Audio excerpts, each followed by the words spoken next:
everyone, my name is PaciBun and I am talking about scams today. But first, I am an adult age regressor that talks about regression with other adults in a completely safe for work environment. So if you are under 18, please leave now. Now that it's just us, if you haven't heard, artists out there, especially those on Instagram, are currently getting scammed by fake buyers. Here's some red flags from our article. Pause if you need any time to look at it. You can actually look up pretty easily Instagram art commission scams and a lot comes up. But here's what I've experienced at least. These fake buyers will ask you, usually all in the same fashion, something like, "Hello, are you available for commission? I'd like you to draw a picture of my..." And then they usually have a family member or a pet or both. Now, that seems innocent enough until you go deeper. And unfortunately, the first time this happened to me on my Instagram, I almost completely fell for the bait. This lady, Mary, is doing what I mentioned prior in the red flag article, giving me a family member and a story along with it to get me to feel for them. I, not knowing any better, am going along with it because I'm just really excited for my first commission. Something to note, I'm not sure if this happens to bigger artists, so bigger artists, if you hear this, let me know. It seems like these scammers are going after smaller artists though. It could possibly be due to us not having as many commissions, so more artists will be apt to fall for it. I mean, this was going to be my first commission, so clearly I had nobody in my DMs asking me for commissions at this point at all. And now the really big kicker of this is the $150 commission price that this person who just randomly found me is willing to pay. And there are artists that actually have their commission prices that high, but I am something that charges $2 for my commission, so something's a little off. They send this kind of stock photo kit as a picture, which I tried checking reverse image search, and that led me to think that this is some sort of stock image, considering how similar it is to the other ones around there. It literally looks like it could be like from a same photo shoot or something like that.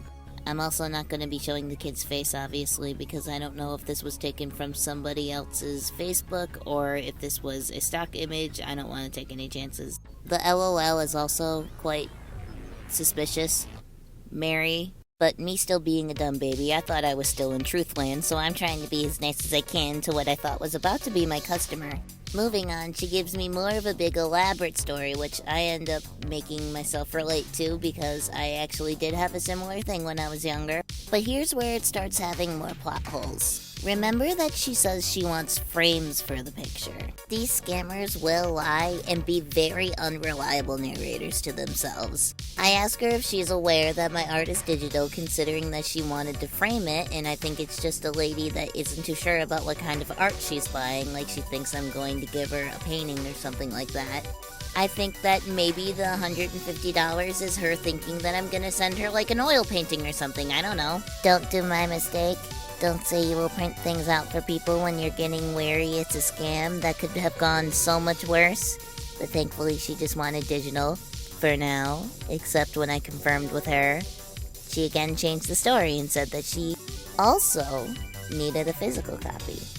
So here's another red flag. As you can see, there was no time in between these two texts and she's already rushing me.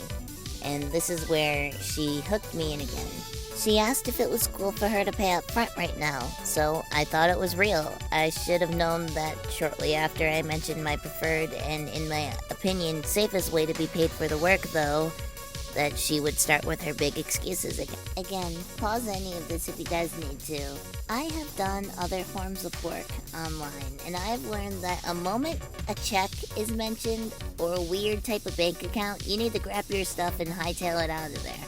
Also, the possibility of trying to get my name with this, I'm not sure if that was intentional, but that's pretty worrying either way.